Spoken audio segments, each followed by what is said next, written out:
ఈ రోజు ఈ వీడియోలో ఓర్ఫిష్ గురించి తెలుసుకుందాం. ఓర్ఫిష్ అనేది రెగలిసిడే అనే చిన్న కుటుంబానికి చెందిన పెద్ద మరియు చాలా పొడవైన పెలాజిక్ లాంప్రిఫార్మ్ చేప. సమశీతోష్ణ సముద్ర మండలాల నుండి ఉష్ణమండల ప్రాంతాల వరకు విస్తరించి ఉన్న ప్రాంతాలలో కనుగొనబడింది. అయినప్పటికీ చాలా అరుదుగా కనిపించే ఓర్ఫిష్ కుటుంబంలో 2 జాతులలో 3 జాతులు ఉన్నాయి. వీటిలో ఒకటి జైంట్ ఓర్ఫిష్ రెగలెకస్ గ్లెస్నే జీవించి ఉన్న అతి పొడవైన అస్థి చేప. ఇది దాదాపు 8 మీటర్లు 26 అడుగులు పొడవు వరకు పెరుగుతుంది. ఓర్ఫిష్ అనే సాధారణ పేరు వాటి అధిక సంపీడన మరియు పొడుగు చేసిన శరీరాలను సూచిస్తుందని లేదా చేపలు వాటి కటి రెక్కలతో నీటిలో తమను తాము వరుసలో తిరుగుతాయనే ఇప్పుడు అపఖ్యాతి పాలైన నమ్మకాన్ని సూచిస్తుందని భావిస్తున్నారు. రెగలిసిడే అనే కుటుంబ పేరు లాటిన్ రెగాలిస్ నుండి ఉద్భవించింది. దీని అర్థం రాయల్. పెద్ద జాతులను గేమ్ ఫిష్గా పరిగణిస్తారు మరియు కొంతవరకు వాణిజ్యపరంగా చేపలు పట్టినప్పటికీ ఓర్ ఫిష్ను చాలా అరుదుగా సజీవంగా పట్టుకుంటారు. దాని జిలాటినస్ స్థిరత్వం కారణంగా వాటి మాంసం తినడానికి బాగా పరిగణించబడదు.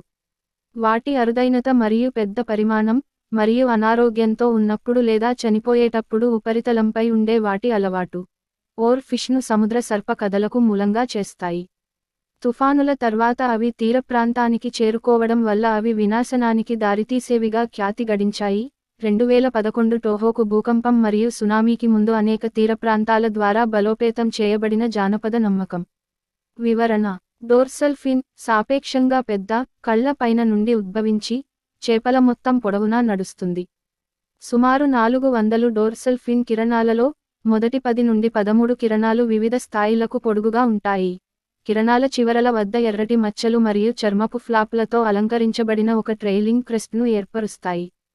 కటి రెక్కలు కూడా అదేవిధంగా పొడుగుగా మరియు అలంకరించబడి ఒక్కొక్కటి 1 నుండి 5 కిరణాలకు తగ్గించబడతాయి.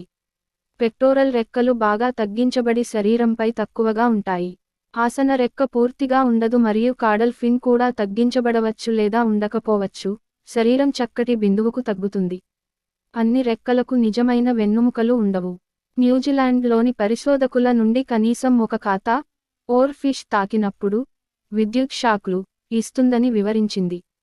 దాని క్రమంలోని ఇతర సభ్యుల మాదిరిగానే నోరు ముందుకు పొడుచుకు రావచ్చు. శరీరానికి పొలుసులు ఉండవు. స్ట్రీమర్ ఫిష్ అగ్రోస్టిచ్టిస్ పార్కేరీ లో చర్మం గట్టి ట్యూబర్కిల్స్తో కప్పబడి ఉంటుంది. రెగలేకస్ రస్సెలీలో బొడ్డు మధ్య రేఖ వెంట ట్యూబర్కిల్స్ ఉంటాయి. అన్ని జాతులకు ఈత మూత్రాశయాలు ఉండవు. గిల్ రేకర్ల సంఖ్య మారుతూ ఉంటుంది, కానీ రస్సెల్లికి గ్లెస్నే కంటే ఎక్కువ ఉన్నాయి. ఓర్ఫిష్ వెండి రంగులో ఉంటుంది. శరీరం చిన్న ముదురు మచ్చలతో గుర్తించబడింది. జైంట్ ఓర్ ఫిష్ ఈ కుటుంబంలో ఇప్పటివరకు అతిపెద్ద సభ్యుడు.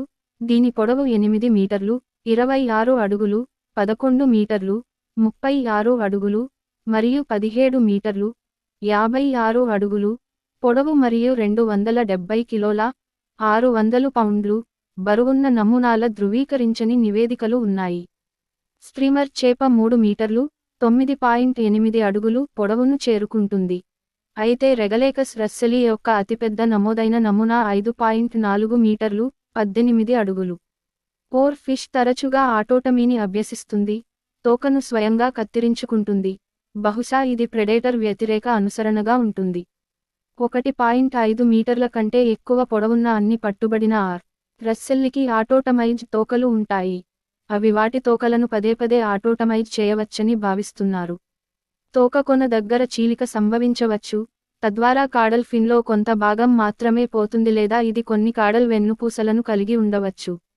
తీవ్రమైన సందర్భాల్లో మొత్తం తోక పోతుంది. గాయం నయం అవుతుంది కానీ తోక పునరుత్పత్తి చేయబడదు. కాలిఫోర్నియా తీరంలో కొట్టుకుపోయిన అనేక ఓర్ ఫిష్లలో హైపరాసిఫైడ్ ఎముకలు నమోదు చేయబడ్డాయి. ఈ అస్థి కిరణాలు శరీరం యొక్క మొత్తం డోర్సల్ పొడవునా నడుస్తాయి. ఎత్తుపల్లాల సమయంలో వెన్నెముకకు నిర్మాణాత్మక మద్దతును అందించడం, లోకోమోషన్ కోసం ఉపయోగించే తోక కదలిక మరియు బలమైన కదలిక నుండి సంభవించే ఒత్తిడి పగుళ్లను నివారించడం రెండూ వాటి విధి. అనేక లోతైన సముద్ర చేపల మాదిరిగా కాకుండా నీటి స్తంభంలో లోతును నిర్వహించడానికి ఓర్ ఫిష్లకు ఈత మూత్రాశయాలు లేవు. ఇది ఓర్ ఫిష్లో లోతు నియంత్రణ యొక్క ప్రధాన విధానంగా తరచుగా తోక ఎత్తుపల్లాలను బలవంతం చేసే అవకాశం ఉంది.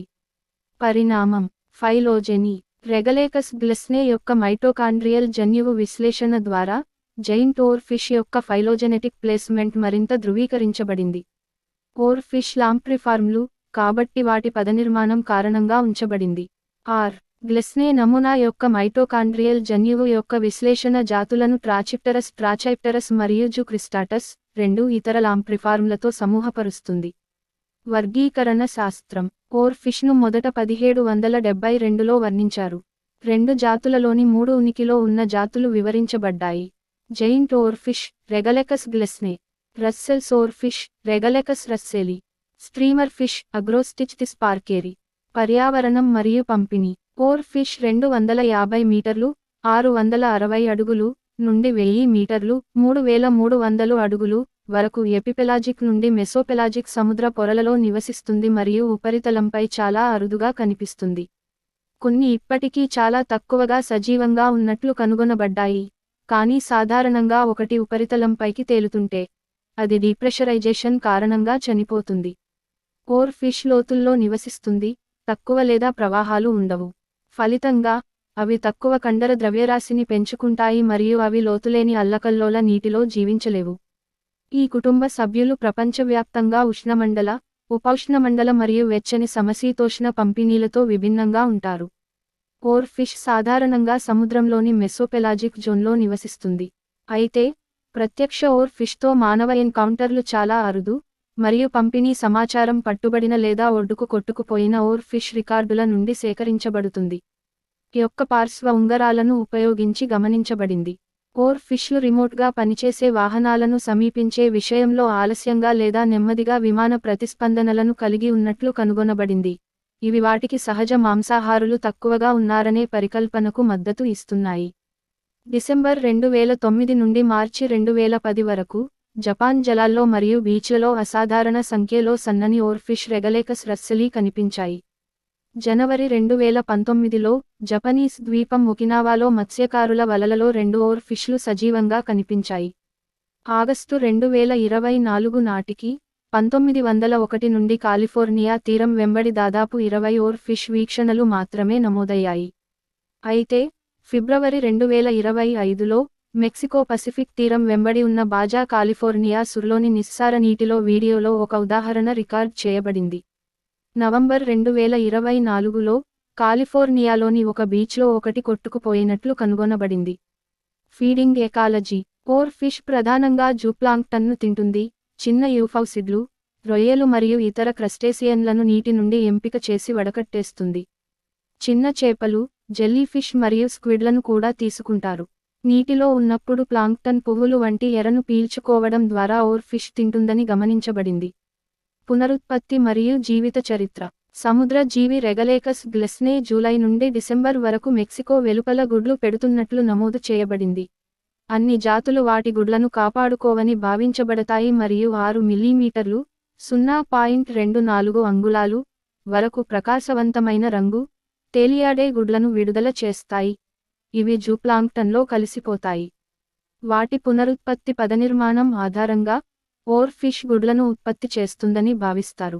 1 లేదా 2 నెలలు ఉండే ప్రతి సంతానోత్పత్తి కాలంలో వాటి గోనాడ్లు పునరుత్పత్తి అభివృద్ధి యొక్క సుదీర్ఘమైన, తిరోగమన దశలోకి ప్రవేశించే ముందు వివిక్త గుడ్లు పెట్టే సంఘటనలలో వ్యక్తులు ఒకసారి లేదా అనేకసార్లు గుడ్లు పెడతారు. 3 వారాల తర్వాత గుడ్లు పొదుగుతాయి. ఇవి ఇతర జూప్లాంక్టన్లను తినే అత్యంత చురుకైన లార్వాలుగా మారుతాయి.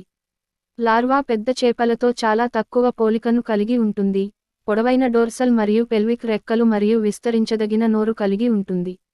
లార్వా మరియు చిన్న చేపలు ఉపరితలం క్రిందకు తేలుతున్నట్లు గమనించబడ్డాయి. దీనికి విరుద్ధంగా, వయోజన ఓర్ ఫిష్ అనారోగ్యంతో లేదా గాయపడనప్పుడు ఉపరితలంపై చాలా అరుదుగా కనిపిస్తాయి. చేపలు పరిపక్వం చెందుతున్నప్పుడు లోతుగా వెళ్లే అవకాశం ఉంది. జనవరి నుండి ఫిబ్రవరి 2019 వరకు పరిశోధకులు 2 కడిగిన నమూనాల నుండి గోనాడ్లను ఉపయోగించి రెగలేకస్ రస్సెల్లి యొక్క కృత్రిమ గర్భధారణ మరియు పొదిగే మొదటి విజయవంతమైన ఉదాహరణను పరీక్షించి రికార్డ్ చేశారు. పెద్ద చేపలతో పోలిస్తే కొత్తగా పొదిగిన ఓర్ ఫిష్ లార్వా యొక్క శరీర నిర్మాణం మరింత కుదించబడి కనిపిస్తుంది. లార్వా తరచుగా ప్రధానంగా వాటి పెక్టోరల్ రెక్కలను ఉపయోగించి క్రిందికి ఎదురుగా నోరు నిరంతరం తెరిచి ఈదుతుంది. లార్వా అక్సేరుకాలు కానీ వాటి తల ప్రాంతంలో ఎముకలు, అలాగే రెక్కలు ఉన్నాయి. అవి పొదిగిన 4 రోజుల తర్వాత ఆకలితో చనిపోయాయి. మాంసాహారులు మరియు పరాన్నజీవులు. పరాన్నజీవి ప్రసార నమూనాలు మరియు ఓర్ఫిష్ విసరా విశ్లేషణ ఆధారంగా, షార్క్ఫిన్ మాకో షార్క్ మరియు స్పెర్మ్వేల్ రెండు ఓర్ఫిష్ను వేటాడేవి కావచ్చని 2015 అధ్యయనం సూచించింది. ఆడ ఆర్. రస్సెలీకి రెండుగా చీలిన అండాశయాలు ఉంటాయి, అవి గుడ్లు పెట్టడానికి ముందు ఒక కుహరం ద్వారా వెళతాయి. జీర్ణవ్యవస్థ దగ్గర కోయిలోమిక్ కుహరంలో మగ ఓర్ఫిష్ యొక్క వృషణాలు. 2 వేర్వేరు, డిస్కనెక్ట్ చేయబడిన వృషణాలు ఉన్నాయి, ఎడమవైపు కుడివైపు కంటే పొడవుగా ఉంటుంది. ఒక ఒంటరి ఆడది లక్షల నుండి లక్షల వరకు గుడ్లను ఉత్పత్తి చేయగలదు. గుడ్లు నీటి స్తంభంలో ఉంచబడతాయి మరియు అవి నీటిలో స్వేచ్ఛగా తేలుతాయి. జానపద కథలలో 1860 మార్చి 3న బెర్ముడా బీచ్లో ఒడ్డుకు కొట్టుకు వచ్చిన ఓర్ఫిష్, ఆ చేప 16 అడుగుల, 4.9 మీటర్లు పొడవు ఉండి ఆ సమయంలో సముద్ర సర్పంగా వర్ణించబడింది. జపనీస్ జానపద కథలలో, సముద్రదేవుని రాజభవనం నుండి దూత అని పిలువబడే సన్నని ఓర్ఫిష్, ర్యుగా నో సుకై, భూకంపాలను సూచిస్తుందని చెబుతారు. చారిత్రాత్మకంగా, చేపలు కనిపించడం తదుపరి ప్రకృతి వైపరీత్యాలతో, అంటే భూకంపాలు లేదా సునామీలతో ముడిపడి ఉన్నందున, ఓర్ ఫిష్కు డూమ్స్డే ఫిష్ అని మారుపేరు పెట్టారు. 2011 టోహోకు భూకంపం మరియు సునామీ 20,000 మందికి పైగా మరణించిన తర్వాత, జపాన్లో చాలా మంది 2009 మరియు 2010లో దేశ బీచ్లలో కొట్టుకు వచ్చిన 20 ఓర్ ఫిష్లను వినాశనానికి సూచనగా సూచించారు. 2019లో ప్రచురించబడిన ఒక అధ్యయనం ప్రకారం, ఓర్ ఫిష్ కనిపించడం మరియు తదుపరి భూకంపాల మధ్య సంబంధం, భ్రాంతికరమైన సహసంబంధం.